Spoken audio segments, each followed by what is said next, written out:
ഇവിടെ വളരെ ഇമ്പോർട്ടന്റ് ആയിട്ടുള്ള ഒരു വീഡിയോ ആണ്. കാര്യം എന്താന്ന് വെച്ച് കഴിഞ്ഞാൽ നിങ്ങൾ തന്നെ ഇത് കണ്ടിട്ട് ഒരു തീരുമാനം എടുക്കണം, നിർബന്ധമാണ്.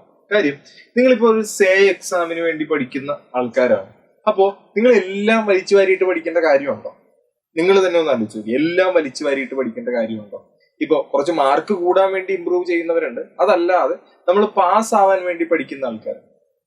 നിങ്ങളിപ്പോ എല്ലാം വലിച്ചു വാരിയിട്ട് പഠിച്ച് മൊത്തം ടെൻഷനായി അല്ലെങ്കിൽ മൊത്തം സ്ട്രെസ്ഡ് ആയി പഠിക്കേണ്ട കാര്യമുണ്ടോ? നിങ്ങൾ തന്നെ ഒന്ന് ആലോചിച്ചു. അപ്പൊ ഞാൻ എൻ്റെ ഒരു അഭിപ്രായം പറയാം. നിങ്ങളത് അതൊന്ന് കാണുക, എന്നിട്ട് നിങ്ങളൊരു തീരുമാനം എടുക്കുക. ഇനി നിങ്ങൾക്ക് എന്നിട്ട് തീരുമാനം എടുക്കാൻ പറ്റുന്നില്ലെങ്കിൽ നിങ്ങൾക്ക് ഏറ്റവും പരിചയമുള്ള ഒരാളോട് അല്ലെങ്കിൽ ടീച്ചറിനോട് അല്ലെങ്കിൽ ഇതുമായി ബന്ധപ്പെട്ട് നിൽക്കുന്ന ഒരാളോട് ഇതിനെപ്പറ്റി ഒന്ന് സംസാരിക്കാം. എന്നിട്ട് നിങ്ങളൊരു തീരുമാനം എടുക്കാം. നിങ്ങൾ എന്തായാലും ഒന്ന് കേൾക്കുക. നമുക്ക് 2 വർഷത്തെയും കൂടി പാസ്സാവാൻ വേണ്ടത് 36 മാർക്ക് എഴുതി മേടിക്കും, അല്ലെ? 36 മാർക്ക് നമ്മൾ എഴുതി കൃത്യമായിട്ട് മേടിക്കണം, കേട്ടല്ലോ. കൃത്യമായിട്ട് 36 മാർക്ക് എഴുതി മേടിക്കണം. 2 വർഷത്തെയും കൂടി പാസ്സാവും. ഇതിന്റെ അകത്ത് കുറച്ച് മാർക്ക് നിങ്ങൾ +1 എഴുതി മേടിച്ചിട്ടുണ്ടാവും.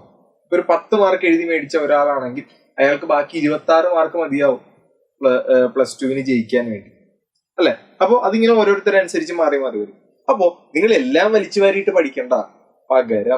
പകരം ശ്രദ്ധിച്ചേ, ഞാനിവിടെ കുറച്ച് ചാപ്റ്ററുകൾ, കുറച്ച് പഠിക്കാൻ എളുപ്പമെന്ന് തോന്നുന്ന കുറച്ച് ചാപ്റ്ററുകൾ ഞാനിവിടെ പറയും. ഏതൊക്കെയാണ്? ഒന്നാമത്തെ ചാപ്റ്റർ മെട്രിക്സ് ആണ്. മെട്രിക്സിൽ നിന്നും 7 മാർക്കിനുള്ള ചോദ്യങ്ങൾ ഉണ്ടാവും. രണ്ടാമത്തെ ഡിറ്റർമിനന്റ് ആണ്. അതിന്റെ അകത്ത് നിന്ന് 6 മാർക്കിനുള്ള ചോദ്യങ്ങൾ ഉണ്ടാവും.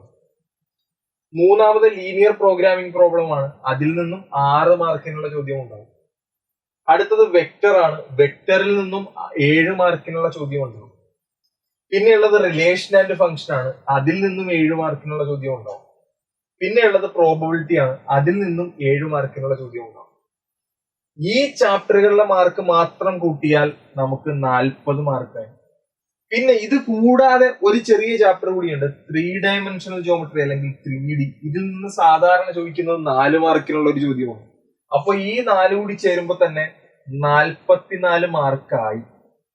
നമുക്ക് 44 മാർക്കിനുള്ള ചോദ്യങ്ങൾ ഈ ചാപ്റ്ററിൽ നിന്നുണ്ടാവും. അപ്പൊ നിങ്ങൾ പഠിക്കുന്നവര് ഈ എളുപ്പമെന്ന് തോന്നുന്ന ഈ ചാപ്റ്ററുകൾ ആദ്യം ക്ലിയർ ചെയ്യുക. ഇതിന്റെ നോക്കി മെട്രിക്സും ഡിറ്റർമിനൻസും പഠിച്ചാൽ തന്നെ നിങ്ങൾക്ക് 13 മാർക്കിനുള്ള ചോദ്യങ്ങൾ അറ്റൻഡ് ചെയ്യാൻ പറ്റും.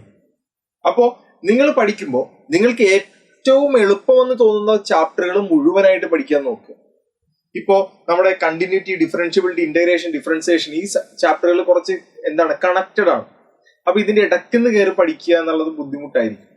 അപ്പോ ആ ചാപ്റ്ററിലേക്ക് കടക്കുമ്പോൾ ആ ചാപ്റ്റർ ഇതെല്ലാം നിങ്ങൾ കൃത്യമായി പഠിച്ചു തീർത്തു കഴിഞ്ഞാൽ ഇനി പറയുന്ന കാര്യങ്ങളും ശ്രദ്ധിച്ചോളാം.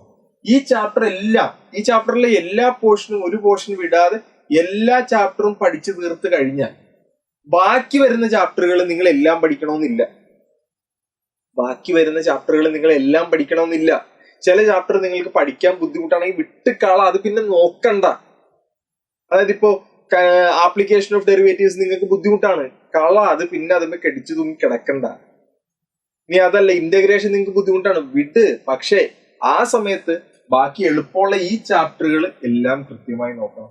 അപ്പോ പാസ്സാവാൻ വേണ്ടി പഠിക്കുന്നവര് കൃത്യമായി ഈ ചാപ്റ്ററുകളെല്ലാം ക്ലിയർ ചെയ്തതിന് ശേഷം മാത്രം ബാക്കിയുള്ള ചാപ്റ്ററിലേക്ക് കടക്കുക. ബാക്കിയുള്ള ചാപ്റ്ററുകളിലെ ഏറ്റവും ഇമ്പോർട്ടന്റ് ആയി തോന്നുന്ന ചോദ്യങ്ങൾ മാത്രം പഠിക്കുക. അപ്പോ ഏറ്റവും നിർബന്ധമായിട്ടുള്ള കാര്യം, ആദ്യം ഈ എളുപ്പമെന്ന് തോന്നുന്നത്, ഇനിയിപ്പോ ഇത് ഞാൻ ഒരു ജനറൽ ആയിട്ട് എളുപ്പമെന്ന് തോന്നുന്ന കുറച്ച് ചാപ്റ്ററുകൾ എഴുതിയതാണ്. ഇനി നിങ്ങൾക്ക് എളുപ്പമെന്ന് തോന്നുന്ന ചാപ്റ്ററുകൾ ഉണ്ടാവും. ആ ചാപ്റ്റർ നിങ്ങൾ പഠിച്ചു, എന്നിട്ട് നിങ്ങൾ കൃത്യമായിട്ട് നോക്കുക. അപ്പൊ എളുപ്പമുള്ള ഒരു 5 ചാപ്റ്റർ എടുത്ത് അങ്ങോട്ട് പഠിച്ച് തീർത്തു കഴിഞ്ഞാൽ തന്നെ നിങ്ങൾക്ക് ജയിക്കാനുള്ള, ഡബിൾ പാസ് ആവാനുള്ള 40 മാർക്ക് ആയിട്ടുണ്ടാവും, കേട്ടല്ലോ. അപ്പോ കൃത്യമായി ശ്രദ്ധിക്കേണ്ടത്, ഇനിയിപ്പോ വേറൊരു കാര്യം കൂടി ഉണ്ട്.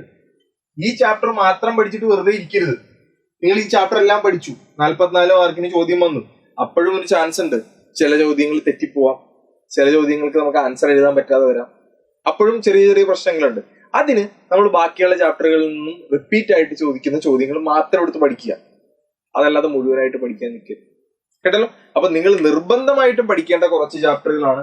ഈ ചാപ്റ്ററുകളിൽ നിന്നും 44 മാർക്കിന്റെ ചോദ്യം ഉണ്ടാവും. ശ്രദ്ധിച്ചോളാം, 44 മാർക്കിന്റെ ചോദ്യങ്ങൾ ഉണ്ടാവും. അതിൽ നിങ്ങൾക്ക് എത്രയാണോ വേണ്ടത് അതങ്ങോട്ട് എഴുതി എടുത്തേച്ചാൽ മതി. ക്ലിയർ അല്ലേ? അപ്പോ നിങ്ങൾ ഇതിനെപ്പറ്റി ഒന്ന് ആലോചിക്കുക. എന്നിട്ട് ഏതൊക്കെ ചാപ്റ്ററുകൾ പഠിക്കണം, 1-2 ചാപ്റ്റർ നിങ്ങൾക്ക് വിടാം, കുഴപ്പമില്ല. കേട്ടല്ലോ. അപ്പൊ ബാക്കിയുള്ള സമയം കൂടി ആ ചാപ്റ്റർ കൃത്യമായിട്ട് പഠിക്കാൻ ഉപയോഗിക്കുക. കേട്ടല്ലോ.